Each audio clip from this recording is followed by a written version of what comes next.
So one thing I did not have in my bingo card, if you could even call it a bingo card, is Viper still being open while Kumba is closed permanently.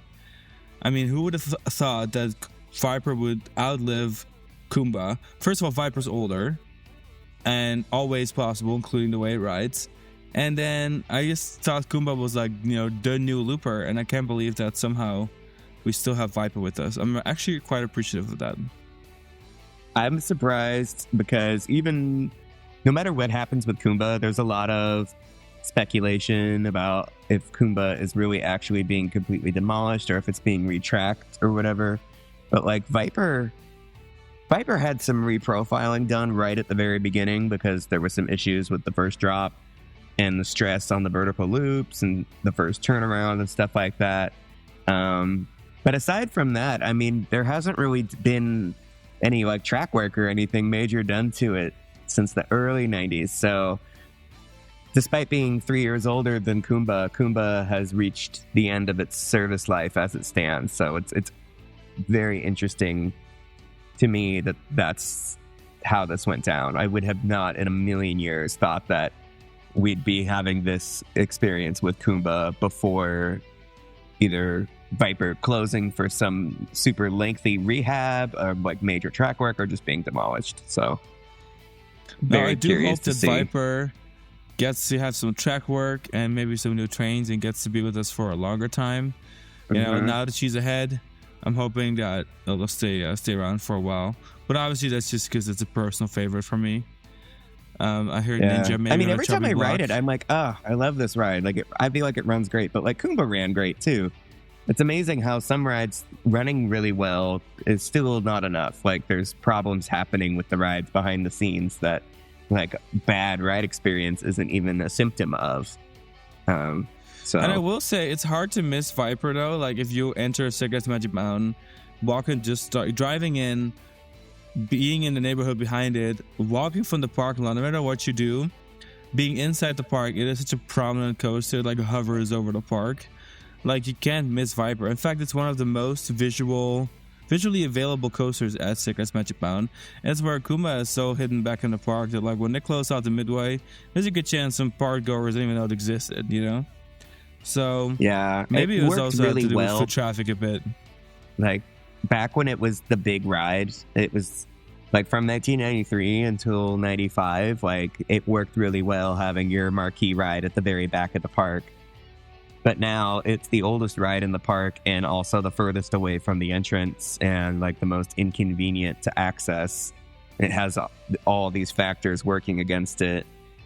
Also, Viper is such a good sponge for other nearby rides that have high capacity or that don't have very high capacity, like X2 and Tatsu, and even Revolution at times. So there's a lot of support. There's a big support network of major rides around Viper, just in addition to its amazing focal point location, like you said. So I don't know. I do not know what the future holds for Kumba.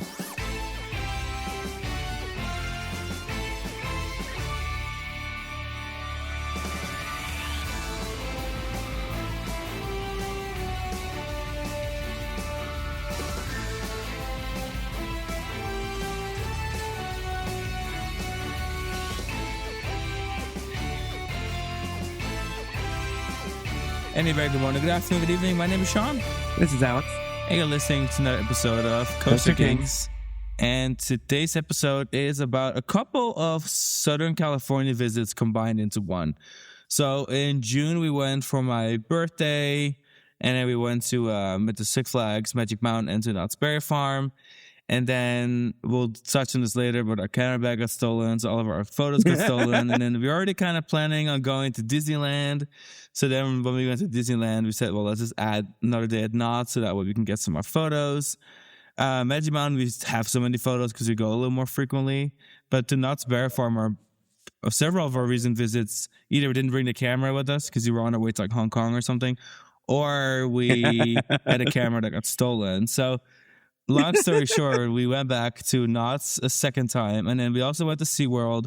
So this is going to be just a quick power roundup of the 4 SoCal parks, and we're obviously not including Universal Studios Hollywood here because they just started soft opening Fast and Furious, and I do know they're having some trouble with it. As of this recording, which is on August 10th, I know there was some of our friends were visiting yesterday or today, and I guess the hourly capacity was between 400 and 500. It's like a 4.5 hour wait. So I think they're far from being ready to open. So we'll see when that opens, but we'll probably go sometime this fall, especially because we're in California a lot for work. So we'll make that work. But it's not going to be discussed as episodes. If you're listening to this because you want to hear all about Fast and Furious, hate to disappoint you, you will not be hearing any more of that going forward. So we're going to start at Six Flags, and we're going to work our way. That's all I got. That's good. We're going to be starting at Six Flags. We're going to work our way down the I-5 all the way down to SeaWorld San Diego. But we're going to start with Six Flags Magic Mountain, and we'll just kind of talk about our visit or some things we noted. Of course, we talk about Magic Mountain so many times this episode. In this podcast. But this is going to be just a quick kind of like rerun of our most recent visit. I will start with the fact that I think the park was in decent shape. It's always nice to see when stuff is kind of being maintained or like landscaping is being updated, that kind of stuff. It was good to get some rides in. It wasn't busy. So generally speaking, we got on everything we wanted to get on, I think. We prioritized some stuff. Overall, Viper and Ninja rides were priorities, and we got plenty of rides on those. And then we got on X2, which at that point was still running one train. Then I got a second train added, and now it's down for extended maintenance because something happened. So I don't know what exactly happened. So glad we got on that when we could. You want to do the next bullet point, I guess? Land is looking good. I wish there was more to it, but it looks nice. And that's a win. We'll take it. I need Magic Mountain to get some new rides. It just needs more. I feel like everything that happens at the park involves like losing more than we're gaining. So hopefully the Looney Tunes area has a ride or two in the future. But aesthetically, it's really nice, and they're continuing to add to it. There's been more building facade upgrades and things that are being steadily done since our last visit. So hopefully, like what's good about it is how it looks, and that will be a trend that will continue throughout the park. But that needs to include rides. And then the next thing I want to talk about is that there's really no movement on that new coaster project. So it's going to be like one of those called throw gliders, and Magic Mountain's received track and supports, but there's not even like a footer poured. They've been spending years kind of moving dirt around on that hill, but nothing is really happening. And at this point, I don't even know if they know what they want to do anymore. I don't know if they're going to consider doing something else with the project, if they're considering a retheme, because this whole thing was started before the merger, and since the merger, Six Flags has taken much more of an ex-Cedar Fair approach to things, where maybe a little more theming, a little more landscaping, different identity. Now they've just got the permit to demolish the Laughing Dragon Pizza Company on top of the hill. Used to be the Four Winds Steakhouse. And so I don't know if they want to do something with Samurai Summit, but then I'm hearing rumors that Samurai Summit is completely down for the count, and they're just going to completely shut off that area, maybe close Ninja, and just have Samurai Summit done with.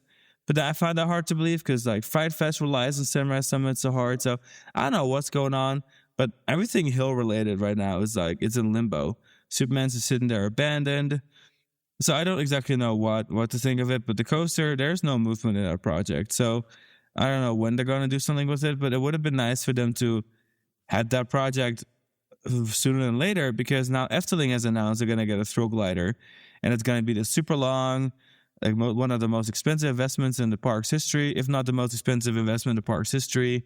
And it's going to be, of course, like themed to like, kind of like aeronautical space stuff. So it's like, it's going to be, I'm hoping, onto the level of kind of like Phantasialand's Fly, like very big, very impressive. And if they already have that coaster open, then Magic Mountain is not going to feel like it's that revolutionary anymore. So if Magic Mountain wants to do this whole like prototype thing, I'm hoping that they get that ball rolling sooner than later on that construction. Yeah, I agree.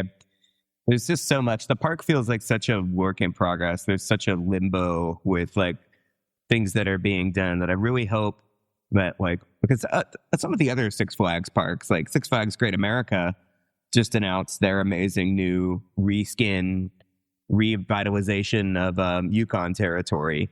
And it's like, I'm so desperate for Magic Mountain to get that kind of level of expansion where they take like a whole area of the park and make it look really nice and landscaping and more rides and like the whole bit. But we shall see. Speaking of Cedar Fair operations, we've been wanting a flat ride package for that. Making. Yeah. I mean, we've been wanting a flat ride package for Magic Mountain for years now, and I mean, I can't believe it still hasn't happened. The park is so primed for some new flat rides.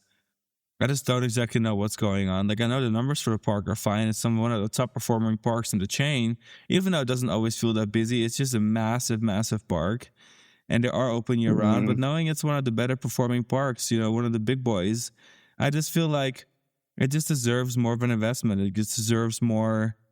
I'm hoping that new management is going to treat it like a Cedar Point, but as of right now, it's been moving a little slow in that regard. But then staffing wise, you can tell they're really kind of doing the ex Cedar Fair thing when they have, groupers at every station now, and like, the new fast lane signage, and they're seeming to move in that direction. And I do have commentary on that. Like, I'm going to jump ahead a little bit, but one of my biggest things now is that, okay, so now they installed groupers everywhere. But now it's one of those things where like they're being incredibly, I don't want to use like a bad word, but like anal, I guess, about row assignments. And it's one of those things where it's like, I should just be able to pick a row if the station's empty. Like we're all power tripping. We're not letting you pick a row. They're being very, very intense about it. I mean, it got to the point where like Batman Station was empty. It was a one train wait for front row on Batman. And they literally refused to let us wait for the front row, even though I asked kindly. We actually just left the queue. We're like, you know what? We want to ride the Batman clone in the front. We've been on this Batman a million times. We just want to ride in the front. We were looking forward to that. And so we actually we left. We left the queue. We said, you know what? If you're going to be this difficult, like the vibe was so off. It was like we just left. It was not even worth the effort. And we're like, you know what? I don't know what to do with this. I'm leaving. I was like, I just don't. It was really sad. I was like, okay, well, we'll just wait over here. And he's like, no, you have to ride. And I was like, no, I don't have to ride. I will leave right now. It was just, unnecessary. And yeah, and it's like, and that was the one ride where it was really a problem, where like, at least at Riddler's Revenge, they let us pick our row. She was the grouper there was a lot more understanding and just had us wait in the queue. And like, if people who were coming up the station wanted to ride right now, they would go past us. So yeah, they're getting really, and then there's like some rides where it just doesn't matter. Like, I don't understand what rhyme or reason there is. There just seems to be a vast inconsistency between rides as far as like how they're being operated.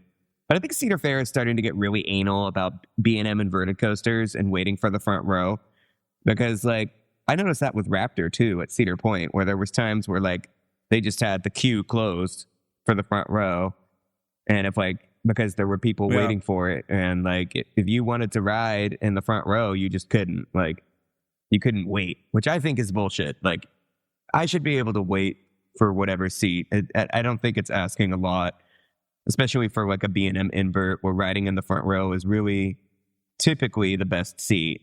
And it's like, I didn't wait in line half an hour or 40 minutes or whatever to not ride this in the seat that I would prefer to ride it in.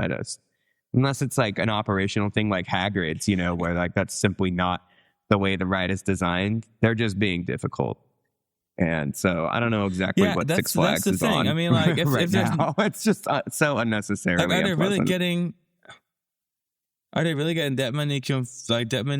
Are they really getting that many people that want to wait for the front that they have to cut it off? I mean, their stations are empty and they're like assigning you a row. You have to stick with it, and I just don't know. I just don't get it. I've heard other complaints of people that like want to ride Ninja or Viper, and they were like told to sit in a specific seat. They couldn't wait. They couldn't do front row. And I'm thinking to myself, it's Viper, for God's sake. Like, it's it's first of all, you used to never be a grouper. If there's a line, that's kind of unique. So now we're grouping, and now we're being kind of special about which row you can sit in. I just think it's kind of overkill. Like at this point, it's not improving the guest experience at all, and it's not really improving operations either. So it's one of those things where like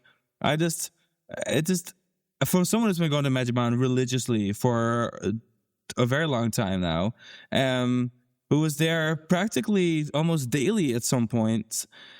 I'm just thinking to myself, this is just unnecessary. This is not the Magic Mountain. Like, this is not the vibes that there used to be there. Like, some of the things are improving aesthetically, for example, but then customer service wise, I think the things are maybe not as good as they used to be. So it's one of those things where I'm like, they're always in limbo here, but I just don't think this is one of the better policies. I don't know who's behind it. I don't know who chose that life, because then at Knott's Berry Farm, they don't care. I mean, this is the same regional management. At Knott's Berry Farm, it's like, oh, whatever you want, have fun. You can have your row requests. You can be on Ghost Rider and get a row request every single time. They will work with you. They don't care. There's no bad vibes. So I'm like, well, this is the same regional management now. So why is Magic Mountain so tight? Is where Knott's Berry Farm, which is way busier and operationally just as challenged, in my opinion, is not caring. Like the guest experience at Knott's Berry Farm is so much better. Which is just, I guess, kind of sad, because Magic Mountain, as like a customer service aspect wise, really was never that bad. I just think they're focusing on the wrong things for that park right now when it comes to customer experience. Yeah, but that's just our experience, I guess. So many things that Magic Mountain needs to focus on. This should not, whatever priorities they think that they've got, this should not be one of them. Not at all. But aside from that, that's it one was of the biggest takeaways from that. Yeah. But that was a huge takeaway. That was lingers in my mind as like this is Magic Mountain in 2026. I guess this is what we're doing. Yeah. Yeah, it's just unfortunate. I mean, there's so much they could be focusing on, and I'm already surprised that they're putting the resources into groupers, which are not against groupers. If there's lines, groupers are great. But a lot of these groupers are standing around stations like Apocalypse, Batman, Viper, where there's just nobody there. And I'm like, all right, so is this really the right place to invest right now? And if we're going to do that, do they just, I don't know, let's be friendly to our guests. It wasn't busy. It simply wasn't busy. The only time we really had to wait for stuff, or we used our fast lanes that came with, in our memberships that we have. It was stuff that was on like one train, like for example, Goliath. And, that was a different story. But if there's no lines, I just really do not see the point in being really strict with row requests. I just don't think it makes operations any better, but it does sacrifice customer service. But that aside, I do want to mention something real quick that I kind of forgot about. I just added to our little show notes here, is that Apocalypse got a new train, which was wild. I didn't realize. Oh, yeah. And we were one of the first people to ride on the new train. This is at this point like a month and a half ago, but if not more than that, almost 2 months ago. But that was kind of fun, and it ran so well. And I was like, man, everyone's complaining about how Apocalypse have been running lately, but it ran so good for us. And then we realized that it was a new train, and it has that 12th car that previously was just the empty audio box car that was never actually replaced with a car. So it used to be just 11 rows of seating and then one empty row where it used to have the audio from opening year. But now that train had all the rows, except for there was no air gate for it, which is kind of funny. Were they building an air gate for it? I can't remember what exactly they were doing. Or use it for exit pass, yeah, which is kind of clever. So it's kind of nice, like a built-in exit pass row, and then if there's no exit pass, they just fill it with random people in the station.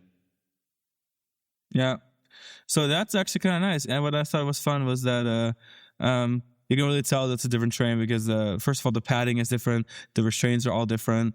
It's all like the modern GCI stuff, and then it's like a gray train instead of the black train that you used to on Apocalypse. So yeah, it's kind of something I wanted to throw out there. And then last but not least, make sure you use your lockers, everyone. Use lockers. Not all rides have lockers, but when they have a locker and you have personal belongings with you that need to go onto the side of the ride, just put it in a locker if you can help it. We were unfortunately robbed from our camera bag and a couple things that were in it, a couple cute souvenirs and my Meta Glasses case. But, long story short, it was our risk that we took because we put it on the side of the ride at Ninja. We could have left it at lockers at Tatsu if we really wanted to. I just wasn't really thinking about it. The fact that Ninja wasn't too trained, to be honest, was kind of surprising anyway. But yeah, it does happen. This is, I think, my second time I've gotten something stolen at SoCal Park. I got my phone and wallet stolen at Knott's before. So it does happen, I guess. So if you can, use lockers. That's my piece of advice. It's always a calculated risk. We've been choosing that convenience for years and years and years, and this time it caught up with us. Everything that was in there was pretty easy to replace, but if you had something that was really expensive or difficult to replace, you wouldn't want to leave it on the side of the station, which is crazy because Magic Mountain is like, just like I was, when we rode X2, I mean, there were so many bags and stuff and like iPhones and stuff just laying around. Like it really could have happened to anyone. I think there were even much lower hanging fruit and easier targets than us in a lot of cases. So I think whoever stole it like was stalking us. He probably saw us using the camera and thought that the camera looked like it was worth a lot of money and then like followed us to Ninja. I mean, newsflash, the camera was not worth that much money anymore because because it was super, super old. Needed to be replaced anyway, but it was like, I feel like we got watched and somebody thought that they hit the jackpot with us. And honestly, not really. I mean, it's good that we had our zipper pockets for our phones, wallets, keys, all that kind of stuff, because that would have been a way worse nightmare. But the only thing for me was just that, like, we had spent 2 days aggressively taking photos at these SoCal parks because we hadn't done a recent photo trip. It sounds stupid to be like, oh, photo trip, but we kind of collect a lot of content when it comes to like photos and stuff, and then we edit them, and then we have them sitting in these like databases, and then we can post them on social media, whatever, right? And so I was really looking forward to that because especially Knott's Berry Farm, I hadn't photographed since pre-COVID. So it was like we did a lot of photo work, and I was really excited to edit and post that stuff. And that was kind of like, that was the hardest part for me. I was like, damn, dude. That was the most annoying part. I was like, fuck, now we have to retake all these pictures. Yeah. I had a great time taking photos. I got some great shots. Same at Magic Mountain. I got some great shots. And I was like, man, I can't wait to post all this. And then there was other stuff on like the SD card that, stuff like photos where we took my mom to Beijing and stuff. And I'm like thinking to myself, man, that's all stuff that like, I mean, luckily some of that stuff is backed up, but it's just, that's the shittiest part. Like equipment at the end of the day, I wasn't even that bothered with. Except for just the stuff that we took that weekend. But it was nice having a backup on the SD card until we were ready to delete it. But, so yeah, the moral of the story is like... That's how it goes. It's still annoying. And now we're learning a new camera, and we're still learning. We still love you, Magic Mountain, now we have a new camera, so now it's lockers only. Now that I knew that when we were going to upgrade our equipment, eventually we would have to stop leaving our camera bag just on the side of the station. It was inevitable. But yeah, so now we have a new camera, and we've been getting the hang of that. We went back to Knott's Berry Farm to take pictures. Because we had a free evening on our second LA trip. We did a June LA and a July LA. And our evening in July, our arrival evening, we had set aside in case Fast and Furious was open, which it wasn't. So we went back to Knott's. And I guess we could talk about Knott's next, unless there's anything else you want to talk about for Magic Mountain. What else is on here? Let's see. No, I'm ready to roll. Roll down to I-5, next park. Yes. Next exit is Knott's Berry Farm. So Knott's Berry Farm, I hadn't really visited a lot the last couple of years. When we used to live in LA, we went all the time, of course. It was like we had this thing we called Knott's Dis Days, or Dis Knott's, whatever. We would do Disney Knott's in one day. And it was like, honestly, it was like tradition every Tuesday, Wednesday, pretty much. Now, I hadn't really been back until this year. So in January, we went to Hong Kong and Macau, and I was working. And long story short, we're in LA for an extra day. So we went to Knott's, and it was really fun. We didn't bring any camera equipment because really we were just on a work trip.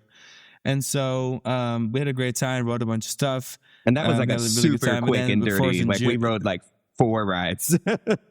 Yeah, I think in fact, we didn't even ride the Snoopy coaster. And then we forgot.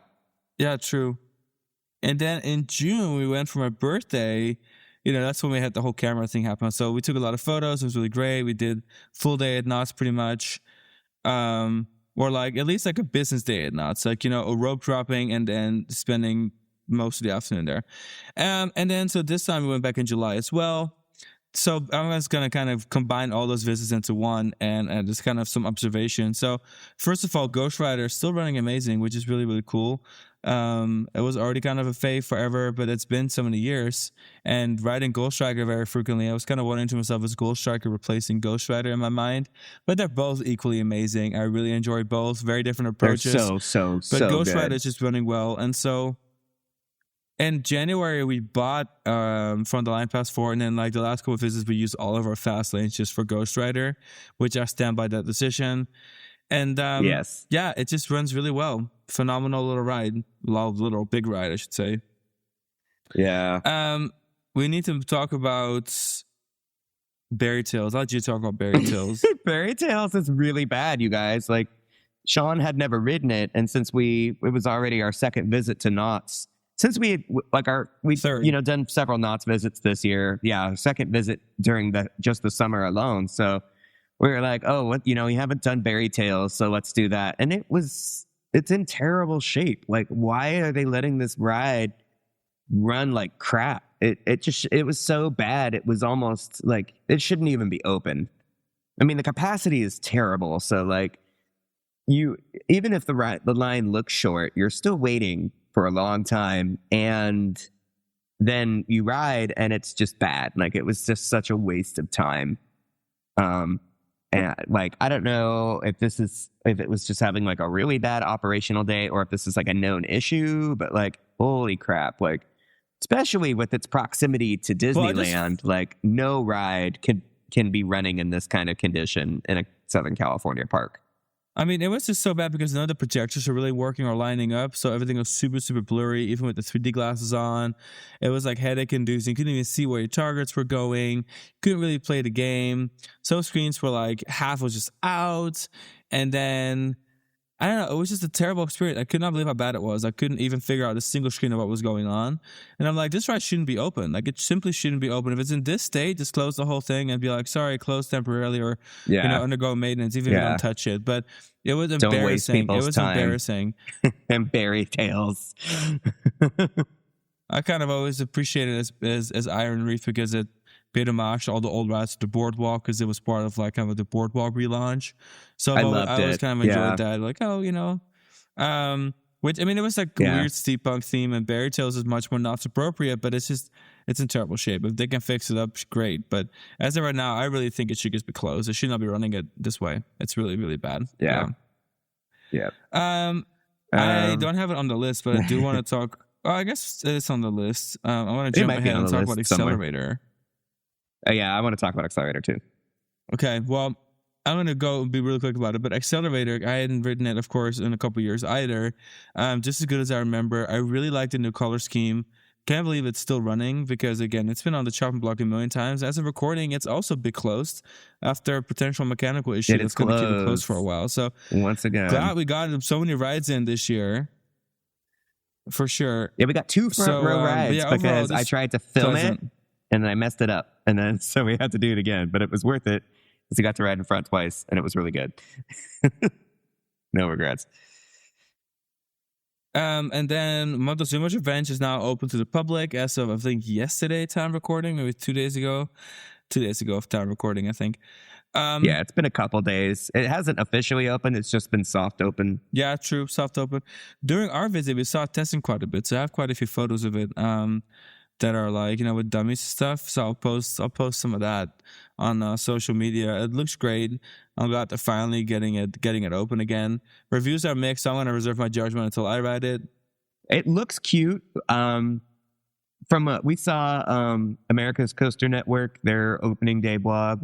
Chris is a good friend of ours. We were with him and his partner, the 4 of us at Knott's Berry Farm on this most recent Knott's visit. And we were filming the ride testing together. So when he posted his vlog, I was curious to see what he said. And he wasn't impressed as far as like the comfort aspect of the ride.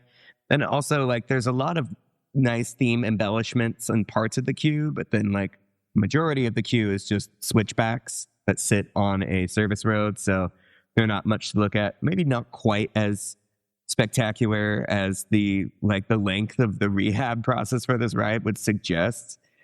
But it's just nice. It's nice to have it back anyway. And it's a great family ride. I think if I'm not mistaken, the height requirement for it went down from its original. I forget what it was from the beginning, but actually I might look it up here in a second.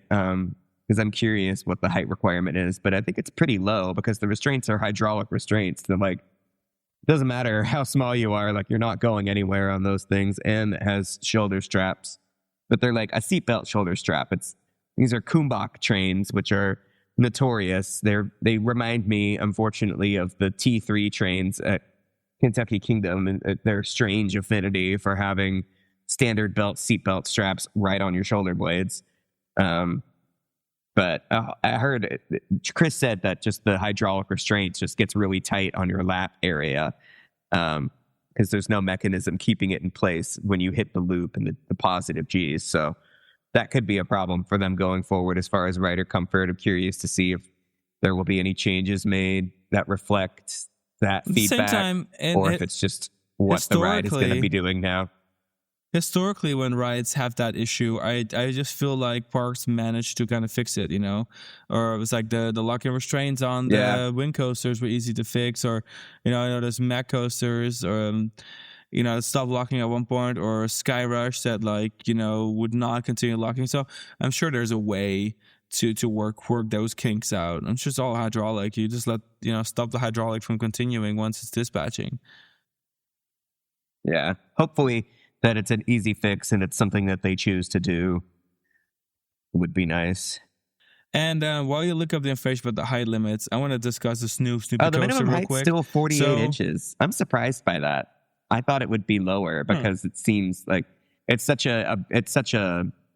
I mean, the old system with just like the seatbelt and the lap bar, that being 48 inches, is typical business, but I would have expected them to try to get the height requirement down to like 42 or something. Because even though it's a looping coaster, it's like, well, it's a very safe and secure ride system with like a large and like supportive ride restraint system. I don't know. But maybe they'll lower it later. I feel like that would justify, it would be nice if that was like the benefit to having such an uncomfortable restraint was that like, well, at least the height requirement is lower, because that was sort of similar to the situation with Icebreaker at SeaWorld Orlando, where like they had the comfort straps and they raised the height requirement because people at 48 inches like were getting hit in the face with the comfort collar. And then eventually they decided to take the comfort collar off and bring the height requirement back down to 48 and just with a normal seatbelt. But pure speculation on my end. There's also a maximum height of 79 inches on Montezuma's Revenge song. So how tall were you?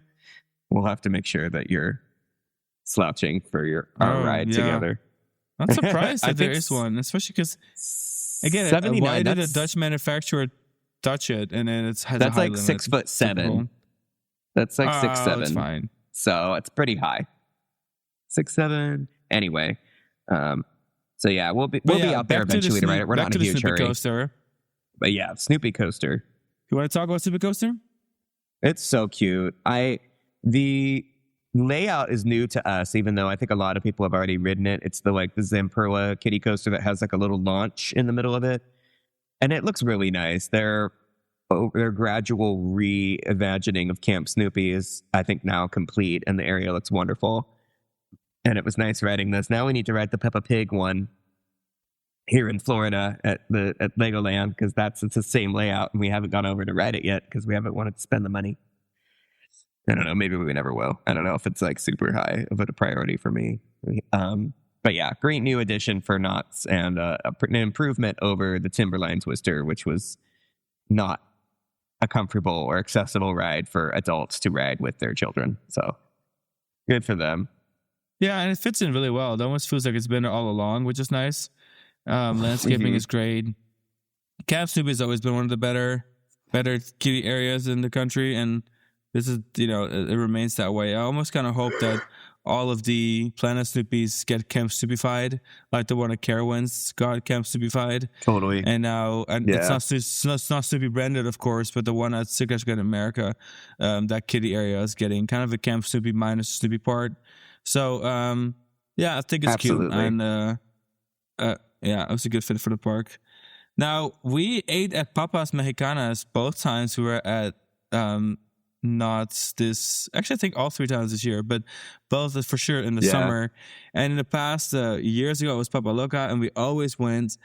But for me, the experience it's been changed, like drastically changed. And I don't know if it's for the better. I love my fries and I like all the toppings, but this was just a really inconsistent experience because both times within like a month from each other, the food was like completely different quality and presentation for all items we got, which we got the same item. So I'm thinking to myself, I don't know what's going on, but the inconsistency of the quality of the food is just, it's bad. Like you pay too much, the line's too long. And Knott's Berry Farm is a food park. It is a foodie park. It is the California food park.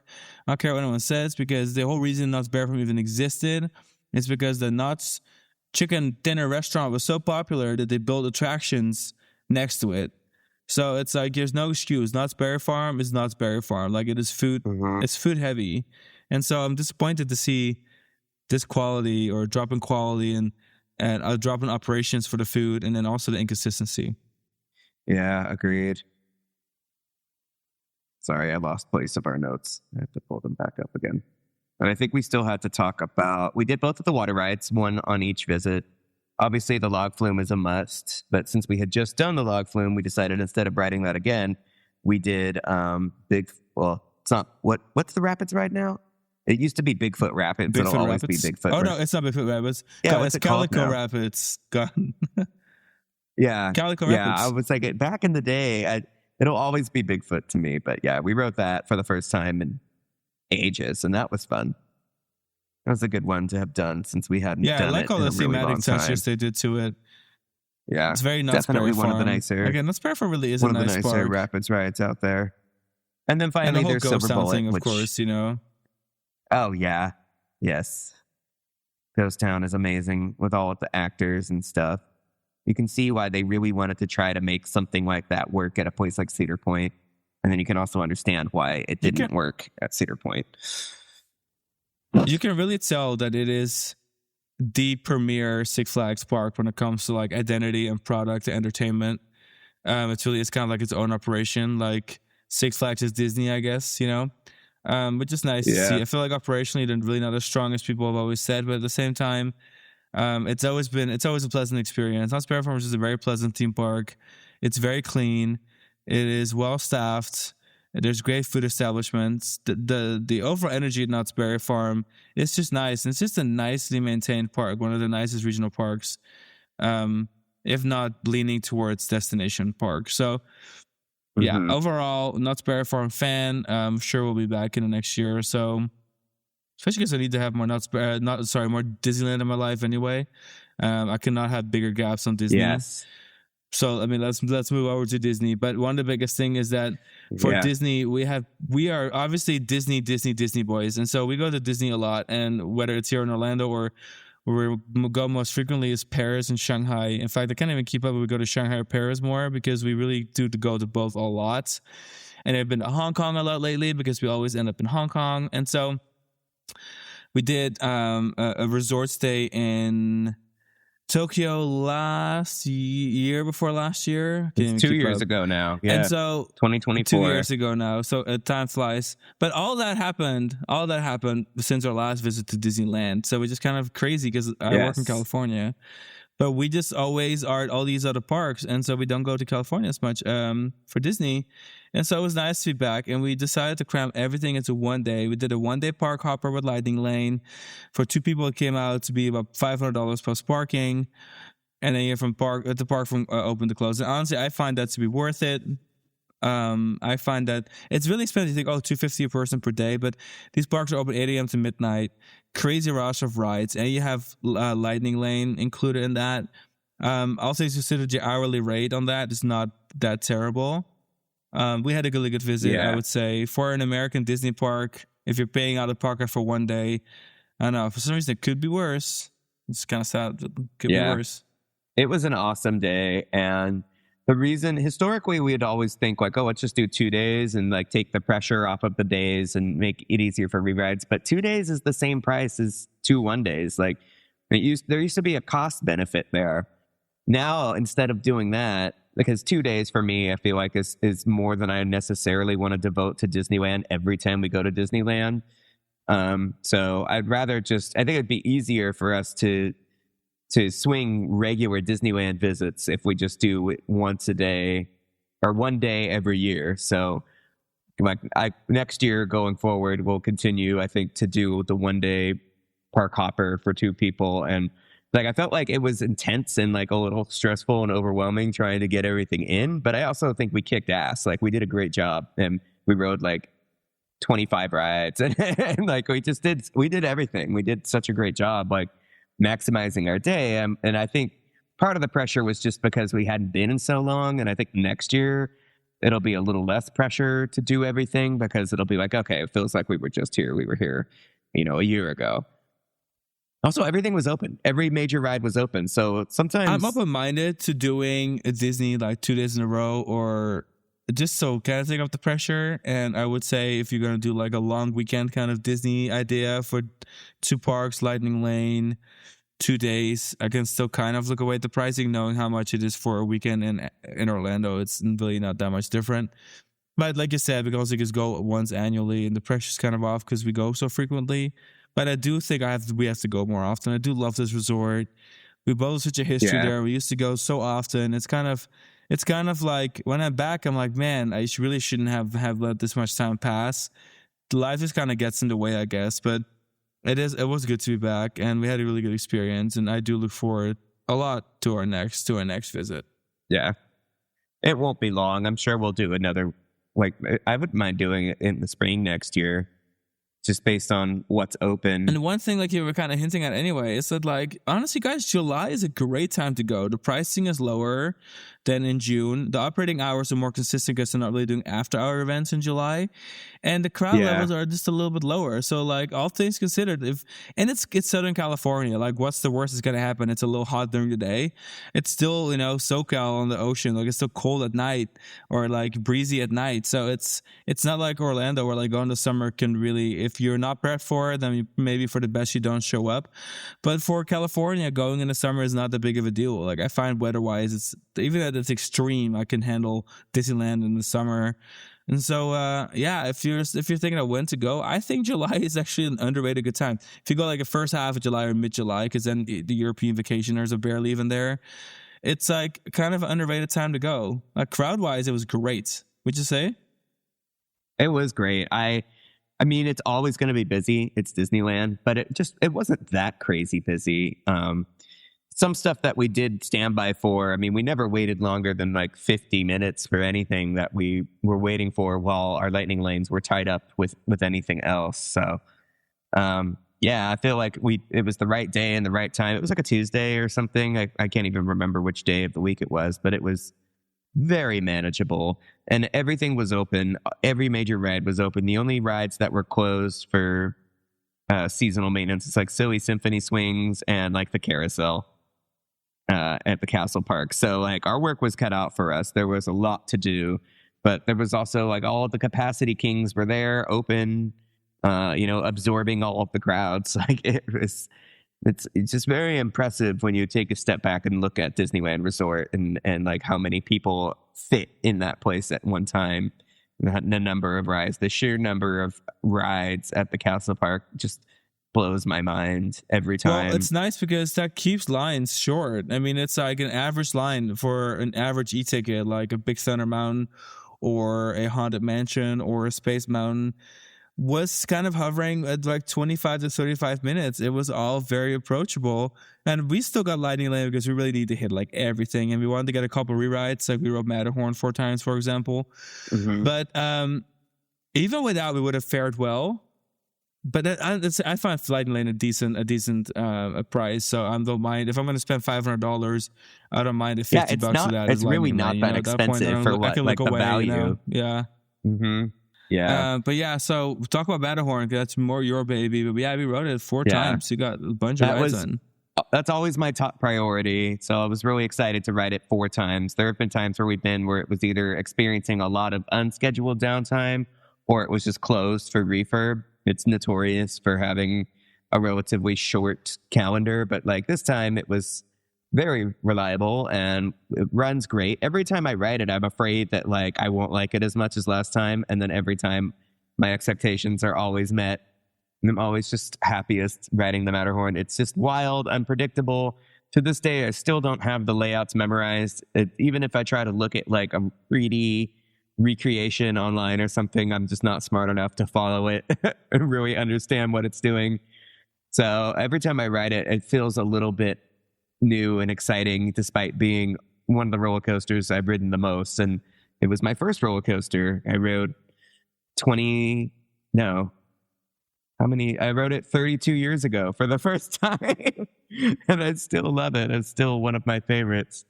So I'm glad that we were able to prioritize it so much. We have to give a shout out to the staff for letting us be the last train. It wasn't really planned. We just like specific rows on this for like legroom purposes. That was awesome. And so it kind of got worked out where she's like, if you guys just want to wait here until everyone is done with the ride, because we weren't the last people in line. She was like, if you guys want to wait here, we're going to just work through the whole line and you guys can sit in these two seats that you like. And it's just easier for them to group like that, I think. Anyway, so we ended up being the very last riders of the night. This is on the Fantasyland side. And we got our own private train. And it was really fun. It was kind of memorable. It was like, man, this was after midnight because the park closed at midnight. So after midnight, there was a little magic created for us, and we had our own train. We were the very last people on Matterhorn for the day, and it wasn't like they just kind of did it for us. It was maybe easy for them and worked for us, but that was memorable. That was fun. That was awesome. Let's talk about Tiana's Bayou Adventure for a little bit, because of course we've done the one in Orlando quite a few times. We've never done the one in Anaheim, and it was fun seeing all the differences. Of course, there's the differences in the ride system itself being kind of different, and the queue and all that, but there was still plenty of differences on the ride because of the way they had to, place some of the scenes around because of their differences in ride systems. It was fun. It was still incredibly wet though. It was almost too wet. I don't know. Yeah, this is one thing where it's like I don't mind getting a little wet, but this is like, oceans of water just being dunked on you repeatedly. And it's funny because before 2018 remodel, it was never that bad. I would ride at night and like it would sit in the back and like a wet kind of thing. But now it's one of those things where like guaranteed I'm soaked the whole way through.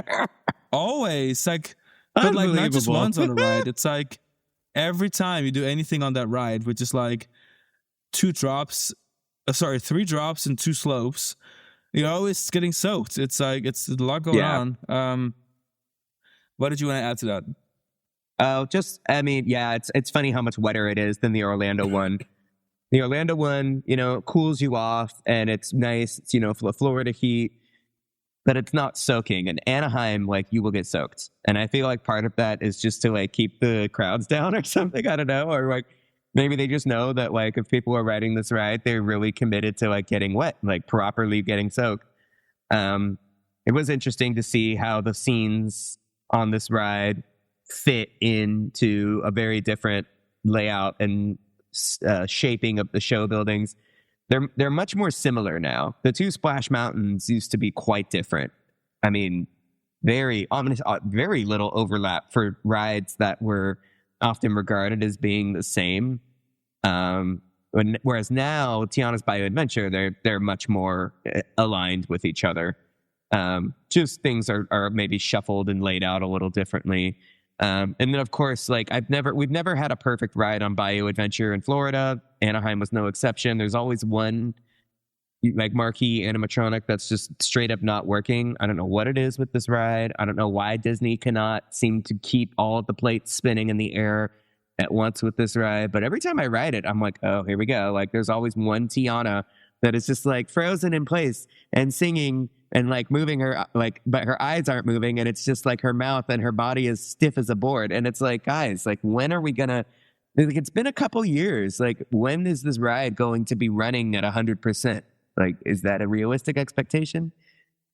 Sometimes I feel like, as ambitious as they are, and not just about 100% when it comes to, well, not just the scenes. I mean, the ride kept breaking down. It kept dumping the queue.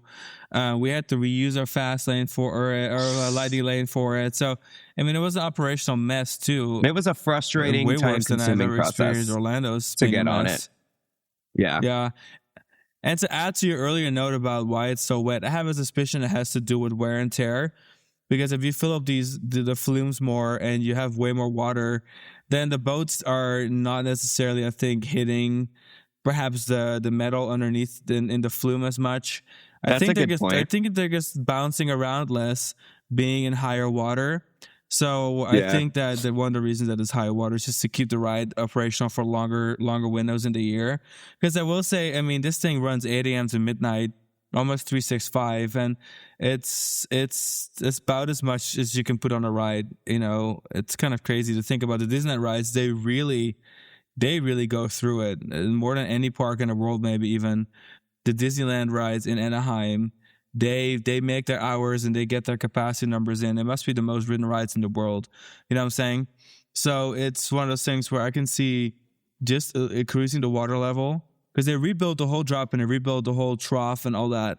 And I just wouldn't be surprised if adding more water to the trough is one of the preventative measures to kind of keep things running longer.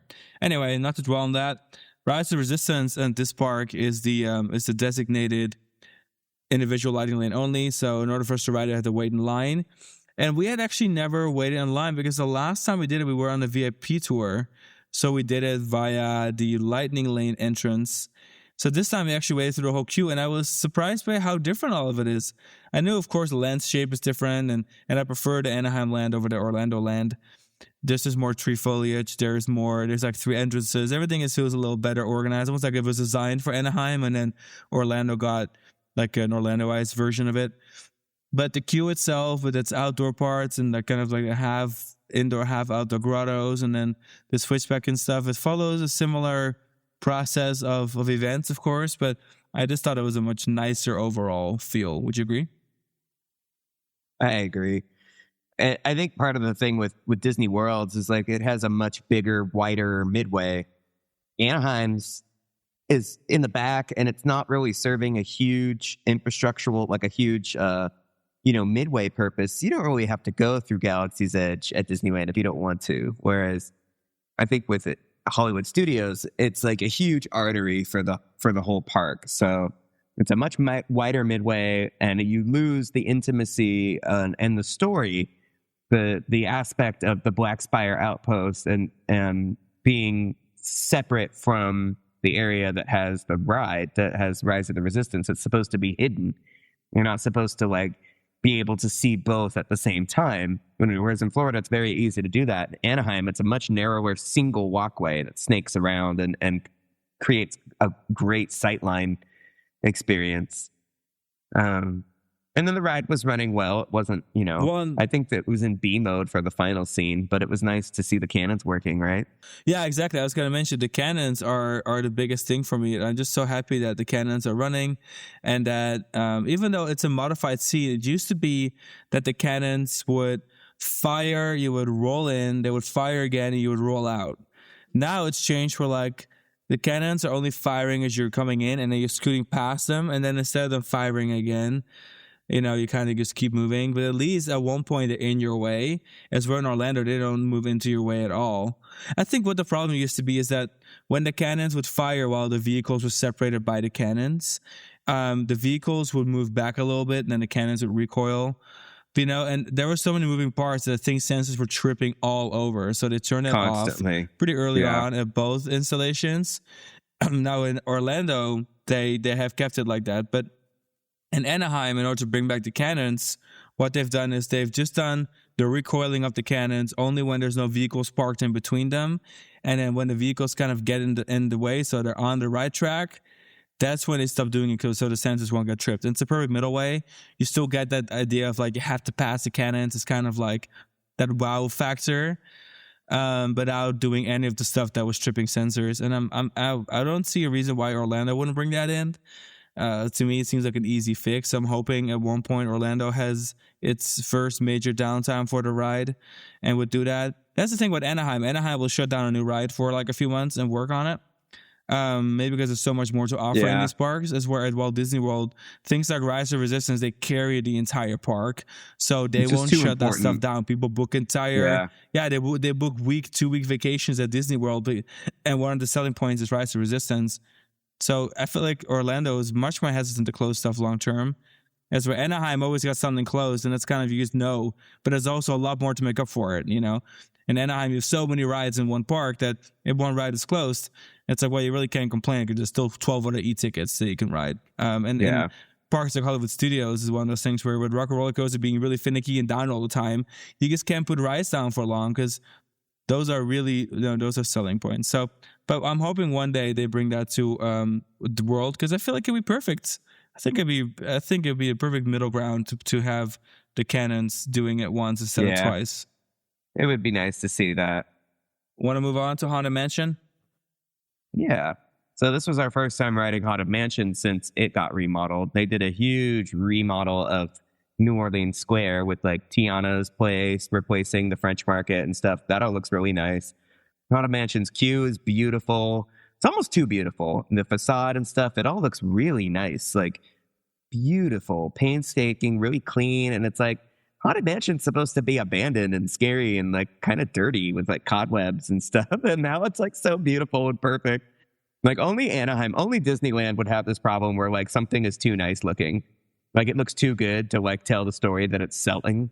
It doesn't look old or abandoned until you're outside, like inside of it. So like that's a little odd, but it looks so nice. It's hard to complain. And it's got the new gift shop outside. That's like the old carriage house that people are also complaining about because it looks too nice and too clean, which like, yeah, well, maybe in a few years it'll grow into itself. And then speaking of people complaining, Pirates of the Caribbean has a new animatronic that people are complaining about. I thought it was cool. I think it was cool. I have one caveat with it though I want to mention. And that is that it resets too soon. So you can kind of see it from like 5 boats away because the way the cave system's rolled out, you're kind of going in one direction without many turns for a while. And so you can see it coming up ahead and it does its thing. And, it becomes a skeleton and then it becomes a pirate and a skeleton. But if you're paying attention to animatronic, which it is very prominently featured and it is kind of in your eyesight, if you look straight ahead, which most people do, it's something you can see reset 4, 5, 6 times. And I'm thinking to myself, okay, like now I'm really like, I wish there was maybe 2 or 3 modes where like it does something different once in a while, or it spends more time being a skeleton. Because there's no way that these boats are going to miss it. Yeah, even if it did it half of the times, fast. Every boat would see it. It's too short. The loop is too short. You see it happening. Like I kid you not, it's at least 5, 6 times. I'm thinking to myself, man, like, couldn't have done anything else. Like I was kind of paying attention to see if maybe it did something different every time, but it's the same loop over and over and over and over, which would make sense if the period you would of only time see where it for he's a few skeleton seconds. Needs to be longer. Yeah, he needs to be a skeleton mostly, and then like you want to be surprised and catch him doing the thing where he's a human and he dies or whatever, because he is in the skeleton part of the ride. He's not in the live human part of the ride yet. But you had an interesting theory we were writing, and you were mentioning that this is really a test animatronic, and that it's very likely an animatronic that's going to be for Coco. So Coco is coming to, Disney's California Adventure is going to be behind Silly Symphony Swings on the Paradise Gardens side of things by Pixar Pier there. And so they're already building, they already cleared the lot and everything. So one of the interesting things is that, of course, Coco spends a very vast majority of the storyline on Dia de los Muertos and with the skeletons, right? So it would make complete sense that this is kind of like a testing where there's going to be a scene. I would imagine it's being the case. There's going to be a scene in Coco where there's going to be a lot of people dancing, and then maybe it becomes really somber, or there's like the guitar string thing, and then it turns into everyone's skeletons. And I would love to see that, and I would think this would be like their test animatronic to see how it comes across and test and adjust it for an audience on Pirates. But I think you're spot on with that, Alex. I think it's going to be the thing in Coco for sure. And I'm not even that big of a Coco fan necessarily. I do know we saw it before it came out because of the whole Oscar thing, but it was, it is cool imagining this kind of technology for the ride. And then having seen that Pixar show in Paris very many times where they had this spectacular skeleton part where the skeletons dance between the strings of the guitar using lights and black lights and stuff. I'm thinking to myself, I'm kind of visualizing some of the movie scenes and some of the scenes from the really spectacular Pixar show in Disney Adventure World, and combining that into like a potential future ride scene using technology from the Pirates animatronics. So long story short, I think you're spot on, and I look forward to seeing them use that technology. For the Pirates ride itself, I can take it or leave it. I like it, but it needs to, for me, adjust it a bit to be less frequent, to be a little more of a surprise. Yeah, agreed. The other coasters in the park, Space Mountain and Thunder and Indy. Oh yeah, let's go there first. Yeah, it's okay. We can talk about all of them. I was scrolling. All of them are running great. Well, the like classic the e-ticket roundup right there. They're all running really well. Especially Indy, with like the scenes that it's had added over the fairly recent history. Yeah, I don't have much to mention about Space of Thunder because Space of Thunder have been in the same shape for a couple of years now. But yeah, Indiana Jones got a lot more added to it since we last rode, and that's nice to see because I've always, for my very first time riding, I'm not gonna lie, when I rode it for the very first time, maybe in 2012 or something, or maybe 2013, I was not a fan. I was like, what is this? Why is like so much of it just black hallways? It's kind of obvious that they didn't put stuff where there should have been stuff. And then you wrote the one in Tokyo, and you see what could be better. And then slowly but surely, Anaheim started adding things, and they did the projection mapping with the rats, and and now they have a full blown scene going on with like the weird energy thing that's going on and accumulating and then like blowing smoke, whatever.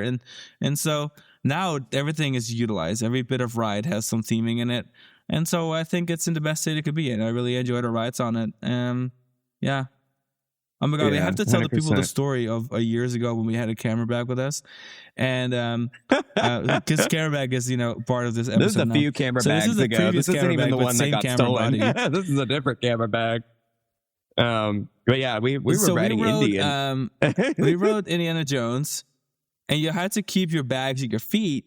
And so Alex is on the edge, and I guess in the skeleton scene where the skeletons swing out at you, you take that sharp turn, and so the bag really slid off and like slid into the skeleton scene. Into the scene. But we didn't exactly know where it dropped off, but we had a feeling it was there because during the ride we realized the bag was gone, and so it was like deductive reasoning was like, well, that's the sharpest turn it could have flown out at. So we rerode, and we were like, let's take a look. And so we checked. So we asked for the specific seat so we could be in that turn. Yeah, crazy work. And we sure rode again. There's the bag sitting there. We're like, okay, and the bag's just we know where it is, chilling on the floor. And so we went to customer service, and customer service during a certain downtime was able to get the bag. And we just picked it up at the end of the day. They had said that's just hilarious. You might have to wait till the end of the day, but they're like, if the ride goes down, they'll walk the track and they'll grab it for you. So we got it back several hours before it closed, miraculously, because the ride broke down and someone went and got it. But sometimes you win, sometimes you lose with these camera bags. Mm-hmm. Yeah, we had like thinking about our camera bag getting stolen. It was like fresh in our minds. It was like, remember when Indiana Jones stole our camera bag? But at least we got it back. The good thing about going to Disneyland after many years of not going, many years being 4 years, which is crazy. 4 years we didn't go? Or was it 3 years? We went in 2023. Oh, after Ryan's wedding. That's right. We went in 2023. Mm-hmm. That's right. So, but not going for a couple of years, and by far our longest stint after going like very dense increments, are going a lot. It's just kind of fun because now it's like, trip down memory lane. Everything has a story. Everything has a memory. Yeah. Especially because one of our first dates was at Disneyland. So it's just kind of funny how now it's kind of turned into like a sentimental playground, as where in the past it was just you're frequently going, so it's just part of your current life. But now it's like sentimental. So it's kind of, in that regard, it was a really fun visit. Doing all that. You want to talk about Roger Rabbit? That's really your gig. Oh yeah. So Roger Rabbit has gone through a very interesting change.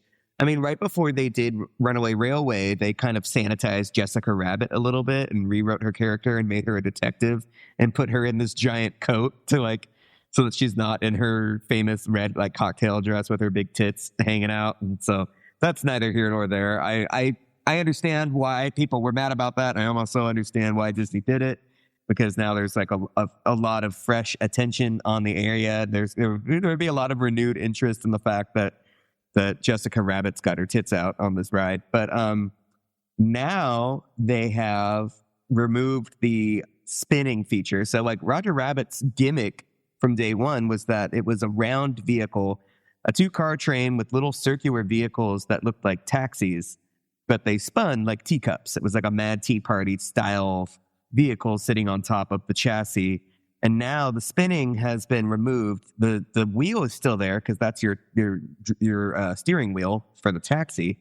But now there's little limbs all over the track that spin your car magnetically. You can hear them power up and they give you a little woo, like as you're going through the scenes. And I like it. It's nice. I feel like I focus more on the ride this way when I'm not also trying to take advantage of the spinning aspect. So, it didn't. I was fine with it. No, you're completely right on that. Because in the past, I couldn't tell you what the hell happened on a ride. So I was spinning the whole time and I was busy on it. I still can't really tell what's happening on a ride, but I can tell a little bit more because now I can't really spin. Yeah, so I don't hate it, but I will say because they on purpose make sure one vehicle is in a different direction than the other vehicle. That's what I was going backwards for a little too much of it, where there was stuff happening I just couldn't enjoy because it was facing the wrong way. Yeah. But at least it's a fun variety ride where like where you sit, it kind of dictates your experience. So yeah, it's not your always front the seat same. ride and the back seat ride are going to be different now for sure. So it's just nice. I love it. I love that ride. It's classic Eisner maximalism. I think we need to move through this a little bit quicker. Most of all because maybe not everyone's a Disney fan, but also because I think we are spending a lot of time on Disneyland here. We did ride Storybook Canal boats for the first time in recent memory, which is kind of fun.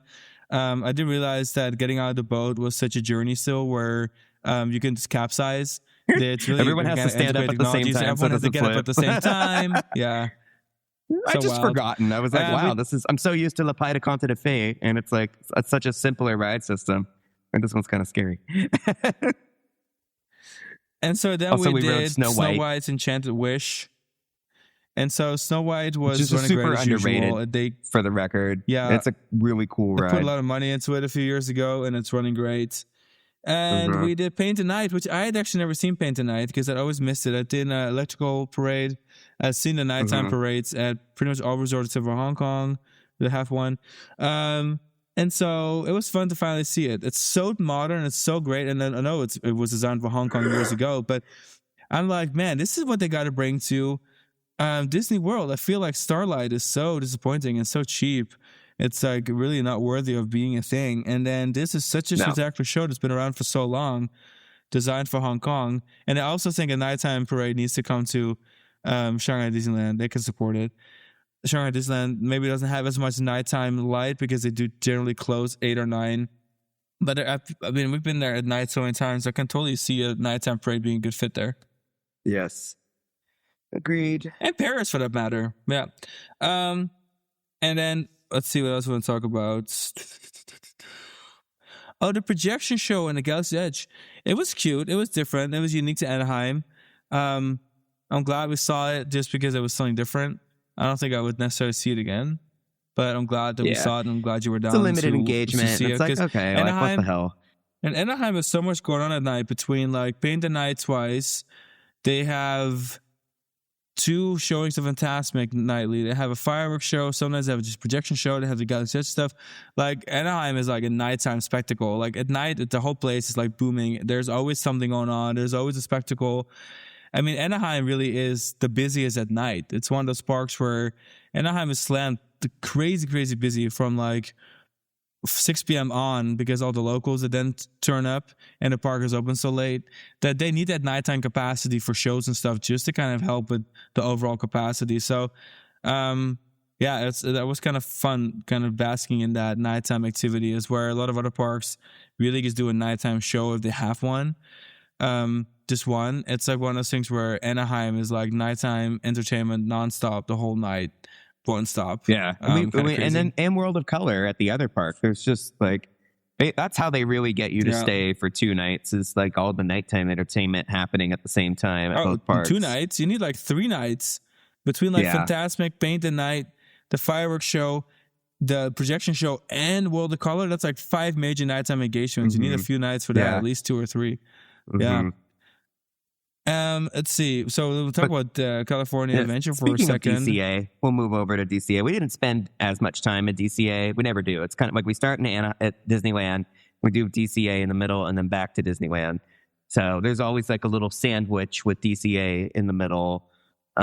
We tried to ride Monsters Inc. because it's going to close pretty soon, and we got dumped and got multiple experience passes for that, which is a pretty good consolation. So yeah, we did not get a re-ride on Monsters. We rode Guardians. It's kind of an obligatory thing. Like I always ride Guardians because it's like one of the most popular rides there. I like the ride. I don't think I'm as passionate about it now in this era ever since we started going to Disneyland Paris and riding their Tower of Terror, which uses the Guardians of the Galaxy style projection, but with the original theme. Everyone, I'm just so burned out on Marvel. I'm so burned out on Guardians of the Galaxy. Like we don't even ride the roller coaster here in Florida that often because the pre-show is so exhausting and boring and just not good. So yeah, Guardians of the Galaxy is also it's also the best ride that the park has that is on Lightning Lane. So it's a great one to use your Lightning Lane for. But it was fine. I spent half the ride wondering if we were going to e-stop because we did that twice in a row in Paris. And e-stops on that ride system are very jarring and kind of painful and very scary. So I know now my rides on Tower of Terror are just kind of anxious. Now I'm just anxious. I'm like, oh my God, like, am I going to get like spanked by this ride vehicle? But it was good. Because Radiator Springs, like Rise of the Resistance, is the obligatory Lightning Lane individual ride there. We just did single rider line, and single rider line continues to be like one of the best aspects of the whole thing. The whole resort is like single ridering Radiator Springs Racers. We did it twice. We got on in like 30 minutes each time. Fabulous ride. Still one of the best. If not less. Could have been like Love 20 Radiator minutes. Springs. Yeah, it was fast. Unbelievably fast. If you are, a group of adults going to Disneyland, Radiator Springs Racer single rider line is the place to be. Absolutely the place to be. Oh, and I forgot to put this in the notes, but we ate lunch in San Francisco, and that was really cute. The San Francisco reskin of Fisherman's Wharf area was really nice. We did order elote at the Mexican restaurant, and it had fish flakes in it, and Sean ate it by accident, and we didn't know there was fish in it, so that was unfortunate. I just didn't look closely enough. Really I was like, oh, elote, and it's like not vegetarian. I want my California Adventure elote, I don't want no like Francisco fish elote. That's not what I came for. It was so good. Poor baby. Yeah, it's good for you, but I'm sorry not that for me. happened to you. Anyway, talking about things that I also miss from California Adventure is California Screaming. I used to on California Screaming. I want no on Credicoaster. Now I've been on Credicoaster many times, and sure, I love that it's popular again. Or do I love that? Because now you cannot do the standby line anymore. But I don't know. Credicoaster is just not it for me. It's so sad because I love the ride and I like how big it is and I like the weirdness of it. And it's like fake wooden coaster aesthetic. But man, the Incredibles theme missed me with that a million times. I just it really is, for me, it's such a detractor. And, years later, I'm still like, man, I really don't care for it. I don't care for the cheesiness. I don't care for the onboard audio. I want my Screaming back. I want my neon lit up California Screaming with my little guitar rock audio. I miss the different color trains. Sometimes the IPs do not apply. Yeah. I don't know. And it's not like I hate the station. Like, what's that? What do you call it again? Like mid-century. Is that what the aesthetic is called? I don't hate it. It's pretty clean. It's pretty cute, but man, it's just no California Screaming. That whole vibe is just dead. And just like usual, I did again miss that. So yeah, not much to talk about. I enjoyed the ride. If I close, we tried to ride it again, and the ride was down for a long time. The ride was not operational for the afternoon, so we missed our re-ride. But we got a good ride on it in the front. It's kind of one of those things where like riding it again would be fun, but it also, if we'd done single rider, that ride is really a front row ride to me, and getting to ride together. It doesn't have the same satisfaction of skipping the 90-minute wait for Radiator Springs Racers and then riding by yourself.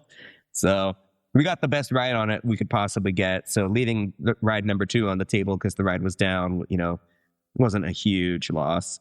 And we touched on this a little bit earlier talking about Pirates, but Coco construction is well underway. We didn't spend much time at Avengers Campus, but that construction project is massive and underway. It's very exciting to see so much expansion happening at California Adventure, which is a park that we love so much and has been one of our favorite parks for a long time. So it's nice to see it continuing to get even more and continuing to blossom and grow into itself in new ways.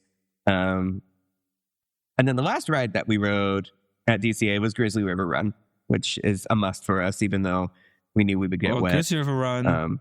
Because Grizzly is awesome. Always a good time, especially riding the Shanghai one so much recently. Shanghai is really like a drawn out, inspired version of Grizzly River. Yeah. But the difference is that you said it for Grizzly River is like Northern California, kind of like sequoia trees. It's a lot more lush and it's a lot more dense when it comes to its aesthetic, and the geysers and the foliage has been growing in for 20 plus years now. So that I think is so much nicer and it's so much more. I don't want to say clean, but it's just overall a more detailed experience. It's where Shanghai is just like, almost like it's a jungle mountain. There's some foliage, but overall the aesthetic is much more open and it's much more dry. It's mostly rock work, which is really cool. Nice. But it's mostly like rock work. Mm-hmm. And I find Grizzly to be kind of more disoriented, like where you're going kind of thing, because there is so Also much true. foliage and so much rock work and so much tree stuff going on. That's where for the installation in Shanghai, it's one of those things where you kind of know you're going up on one side of the ride and you're traveling across the plot, and then you have your little swirl and then you make your way back down. It's really almost like a triangle, a little bit more and it's straightforward. The backdrop of the park. So it's a little more straightforward, and I do love the giant animatronic on Shanghai's. And we're talking about this because we wrote them both like in almost like a week time, like a week and a half time, because we did Shanghai Disney in July too. We didn't even talk about this on the podcast, but we went to of course we went back to Shanghai Disney. Sorry, and then we did Grizzly River like within 10 days after, maybe less than that. So we really got to compare the two side by side this time. And I do actually prefer Grizzly River, despite it missing maybe like a big animatronic. Like I do think the big animatronic on Shanghai is really cool. You can't beat Grizzly River. That's just, she's the best still. Agreed. And with that, so then let's talk about time to move on to our final subject of the podcast. Yeah, this will be a little bit quicker, but let's move over to SeaWorld San Diego. So one of the reasons I want to visit so badly, it's because they are doing this new orca show that's kind of like paying homage to Believe, which Believe as a kid was my that was like my favorite thing in the world. So I was really into SeaWorld as a kid, and living really far away, if we went to go see family in the US, it was one of those things where that was the highlight of my trip. And so them doing that, and I've always really appreciated the orca setup in San Diego. I was like, all right, we have to go this summer. We haven't been in like 2 years or something. So I was like, all right, let's go. And so we went, and we had a good time. And then, let's see, what else did we do that was new? I guess there wasn't really anything that was new. Well, actually, no, there was 2 new things. Shark Encounter was new.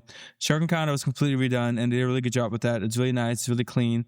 The only downside is that they were using sort of wallpaper that like people were just tearing off. So I'm sure they fixed it by now. But when we were there was like a bunch of wallpaper hanging from the walls. It was a little awkward.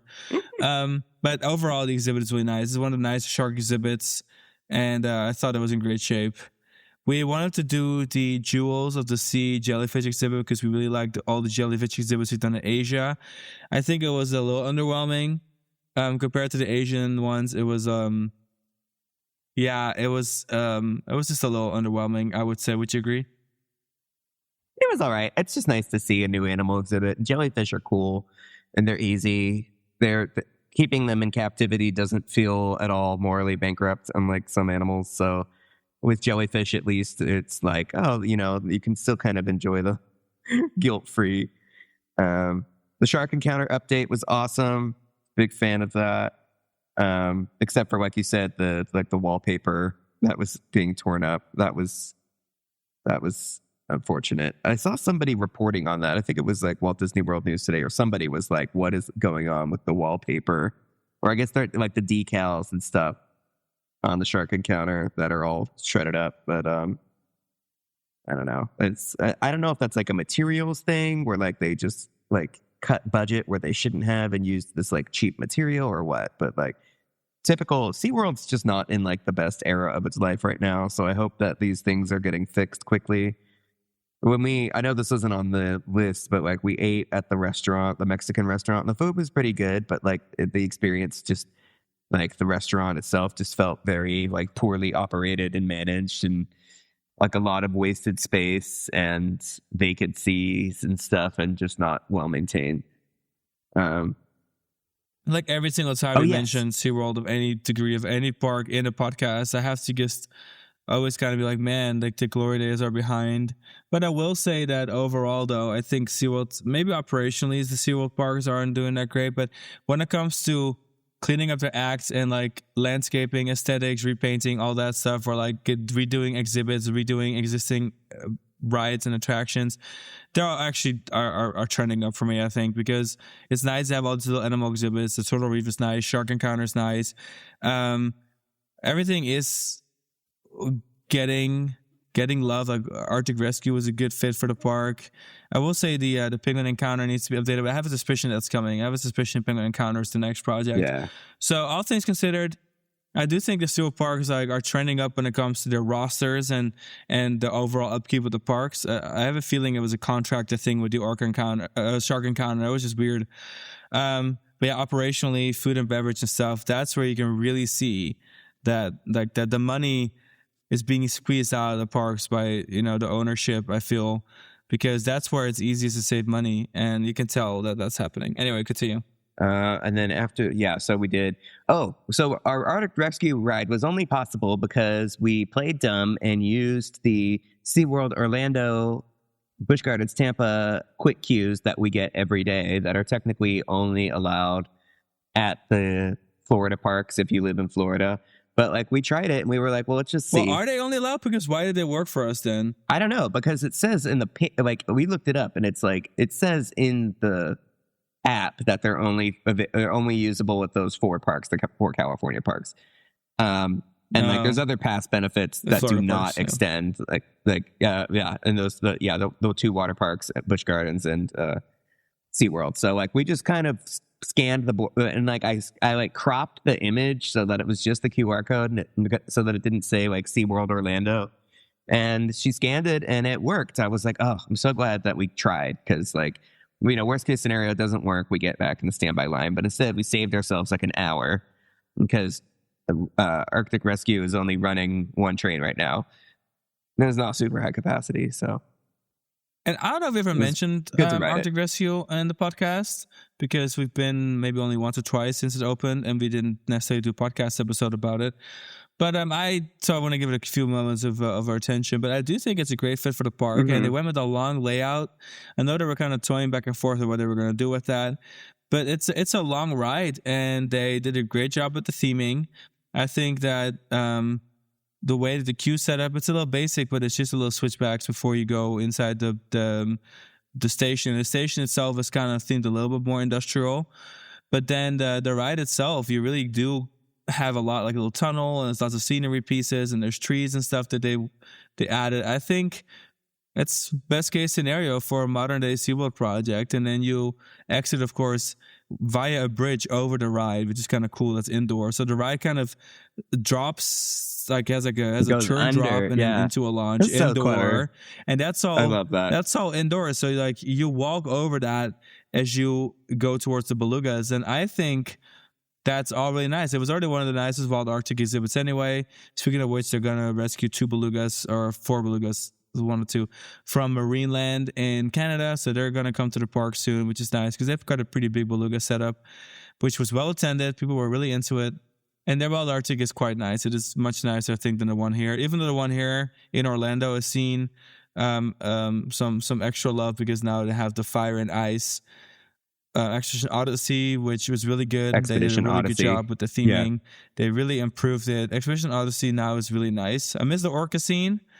I really miss the orca scene from the original Expedition Odyssey that lived for a year. But the wild Arctics in both parks are pretty good. Long story short, the San Diego one is still the better one, and they're getting some new belugas that they're rescuing from Canada. So that's going to be cool. And then, speaking of new, around the corner there, you have Journey to Atlantis. And Journey to Atlantis got a relaunch. And they've been doing like relaunch on Journey over the years. This is by far the biggest one. So they did a lot of work on the exterior when it comes to the color palettes and the signage and like water effects and waterfalls and whatnot. And then the queue has a bunch of theming that alludes to other SeaWorld rides like Infinity Falls or Kraken, or there's another ride in there that was mentioned. Well, there's and like Busch Gardens, nice. Williamsburg like real rides story referenced in there. Yeah, it's just awesome. That's right. Like Loch Ness Monster is and a so big, there's a lot like feature. And then all of the SeaWorld Journey to Atlantis projects, their blueprints or their like concept arts are represented. So the one in Texas and the one here in Orlando, the one in San Diego. So it's just really nice to see some actual details go into that. And the queue has all these really beautiful paintings now on the walls about the Kraken. And then when you ride it, there is this new fountain setup they have at the turnaround that's kind of in front of the park, from the ride. And there's like a fountain show that's always going on. But then when the ride shows up, there's like a processional with fountains. And it looks pretty high budget. Like there's a lot of stuff going on, a lot of waterworks, a lot of fountains. And I was really impressed. I was like, they really did put effort into this. And so now every time a boat sails by, it's a moment, it's kinetic energy. There's a lot going on. And then when you go into the elevator, the elevators have new effects, and there's the Kraken awakens and floods. And so you escape. So it's a lot less cheesy, and there's much more of a story now. And I always feel like they should do the whole Kraken story in Orlando because it's next to Kraken, So I was really impressed with right that. There. I thought it was running well. That's perfect. Hello. Mm-hmm. Yeah. Even at the final splashdown, they added some more scenery and theming and some nods to other attractions. And I don't know. I feel like they finally put in the real upgrade that they kept saying they were doing. And it was all kind of soft renos. This was like a pretty hard reno. And the ride's in great shape. I'm really impressed. I really enjoyed it. I would have ridden it again if we had time. So, I must give a shout out to that. And then Emperor, still, the name is great, but the theme is non-existent. You can really tell that it was themed to a shark on the boardwalk, and then they decided to call it Emperor because it's a better name. And they wanted to do the whole, like, penguin tie-in, but then there is absolutely zero penguin theming, zero, non-existent. Yeah, it's just random. So the ride's just there. It's a great ride, but it's very simply just there. It's just there. It is the most wish they would close the current penguin exhibit and like build the penguin exhibit next to, like, completely from the ground up, new penguin exhibit next to Emperor, and then tie it all together and make it like a penguin corridor back there. Then it would make more sense. But as of right now, it very much feels like the Journey to Atlantis companion, except for it's somehow themed to a penguin. And besides the name and the logo, which are really spectacular, and I do like those, it's kind of whatever. Let's see. Still a great ride. What else did we talk about? Well, Manta was running great. I will say Manta running really well right now. It's still kind of the star of the park. And they were running 3 trains and 2 stations. So operations were pretty fire. I was pretty impressed. You could, that ride is from that era of SeaWorld where they were really firing on all cylinders, and they were, at their peak attendance wise. So you can still kind of tell that it's still the park's favorite, even though I do really like stuff like Emperor and Arctic Rescue. They are maybe just a tad below, like 4 stars out of 5. Is where Manta really is like a 5-star SeaWorld ride. It's from that era where SeaWorld was doing the most, and I was here for it. What else do I want to mention? Honestly, not much. I think the park is in general good shape. The back loop where the aquarium used to be, and where the skyride is and stuff, that really needs a little flair. There's rumors. There's always rumors. Latest rumors that I've been hearing is either a surf coaster or a wind coaster, smaller scale from B&M, on the backside of the park. I think it'd be a great fit. Maybe I'm just dreaming of that, but it would be nice to have some, like, a companion ride to the Shipwreck Rapids, and then the sky ride. It'd be nice to have something else back there, because for now it's just kind of like a weird part of the park that doesn't serve much of a purpose. Yeah. We rode the Sky Ride and the Sky Tower, and they're both included with annual pass. They cost extra if you're just a ticket holder, but they're very well maintained. It feels very bougie, especially the Sky Ride. It's like a very bougie experience once you're inside. I'm just glad that they're open. I don't really care. I do love the Sky Ride. Made them upcharge rides. The Sky Ride is a national treasure, especially. So like literally whatever it takes to keep it open. I don't care. I do not care. They could charge $20 to ride it. I don't care. Just keep it open. And then, yeah, I guess that's everything that we rode and did, huh? We didn't do Shipwreck this time because we did it last time, I think. We didn't feel like getting wet. Yeah, this I do time. like Shipwreck because we had our longer drive back up. Yeah. We're like, I don't want to get soaked. Long line. Yeah, long drive back to the hotel. But overall, I had a good visit, and the park, I think, is in decent shape. It really needs to work on the back loop. But all things considered, the SeaWorld parks really aren't in like terrible shape. Like they are investing in attractions and they are investing in landscaping and, redoing stadiums and exhibits. Like the parks aren't sitting still. I just think that where SeaWorld or United Parks is really failing and why they keep seeing attendance drops and this is a chain-wide problem is I just feel like the heart of the parks is like a constant battle between the employees wanting to do good and the potential being there, but then it's being like everything being nickel and dimed, like your extra 15% whatever employee fee on top of your meals to strange park hours to really bad food operations and stuff like that. It's like you can tell where it's easy to save money and it's on operations and it's on, but this hinders the park experience and the customer experience. The bones are fine. The exhibits are fine. The rides are fine. I'm really not. I enjoy these parks, and I'm talking about all of them. Busch, the SeaWorld parks, the Busch parks. But consistently, when I go to Busch Gardens Tampa, I go to Busch Gardens Williamsburg, I go to SeaWorld Orlando, I go to SeaWorld San Diego, and we haven't been in San Antonio in a minute. That's for next month, but. It's just continuously where I'm like, they're so close to being the perfect park and then being able to relive their history. But whichever company is the biggest shareholder, damn, man, I just wish that they would allow them to be great because they really could be. They really could be great. So true. Anyway, so true. Not to end on a sad note, but I know. So true, bestie. It's all right. This too shall pass. I think the SeaWorld parks will get better eventually. It's just going to take some time. Yep. Yeah, I'm excited to see what they're gonna do with what is the name again of the deep sea quest here in SeaWorld Orlando SeaQuest. I'm excited for that. The Big Vekoma ride that they're adding, the Big Vekoma suspended dark ride. It's gonna be cool. And then SeaWorld San Antonio just rescued a bunch of belugas from Marineland, Canada. So I wonder if they're gonna do something big with that. We're gonna do like a beluga exhibit or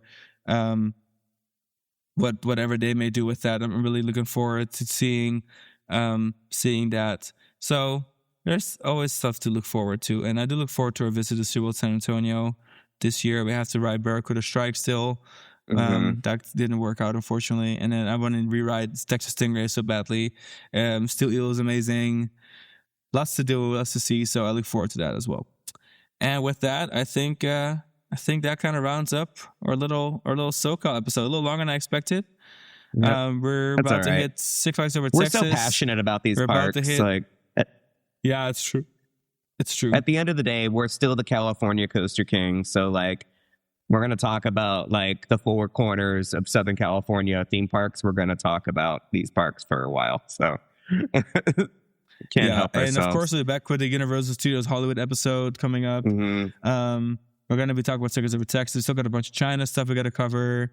We're going to go to Universal Kids Resort. See what the reality is behind that. Hopefully I don't get too bad of a sunburn walking around there. And then I hope I don't die from heat stroke. And what else are we going to do? We're going to Frontier City. We're going to go to Korea. We're going to go to Vancouver, Seattle. Oh my God, our summer is like, barely getting started. Bobby Belgium next week. The endless summer. Can't keep up. The endless summer. Disneyland Paris in November. Just keeps on going. Efteling in November. We're going hard. Yep. We're going hard. 2026. All right. The year of yes. And with that, guys, if you feel like going hard, go hard and give us 5 stars on on your podcast listening platform, whether that's Apple Podcasts or Spotify. 5 stars. Now that's hard. Appreciate you, and we'll catch you guys next week on another episode of Coast Kings. Bye. Bye.